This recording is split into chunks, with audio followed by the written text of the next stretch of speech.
Hello everyone जय जगन्नाथ मुझे मो मौसी घर आम झीर बर्थडे थिला सकाळु तो भोजी स्टार्ट हो जाइला मु रातिर किसी वीडियो शूट करी जो वीडियो रे रोसई कला बेले मो मौसा को साही लोक मैंने आसिक हेल्प करते मॉर्निंग रे पहुँची जाते मो दी भौणी तापर गोटे ग्रुप बढ़िया डिस्कशन चली सब फैमिली एकाठी होती सब रिलेटिव भी आसते ये मो आई मुझे बो डाके देन मो बड़ भाई भी पलि आसले मो बड़ मौसी पुओ तांकर मोर पलैलु बुलापाई पाख मंदिर से मर्त्य बैकुंठ अच्छी जहाँ गोलक धाम भी लोक जानी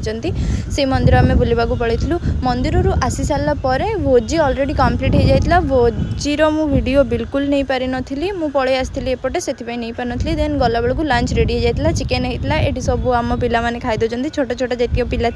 एमाने मो मौसी पुओ तापर मो मौसी घरिका बहुत दुखरे आमको बाय बाय करने को पड़ा जेहेतु स्कूल ट्यूशन पिलांकर अच्छी आ गोटे कथा जानते मो बहुत जाणी भी नाला मो बड़ मौसी सान मौसी पलैले बोली सी आसिक पूरा सरप्राइज से मत कहले पलैले मु रूम रे थी मत कहीं किए डाकिलनी आम सब सारिकी रेस्ट नहीं थैंक्स फॉर वाचिंग टाटा।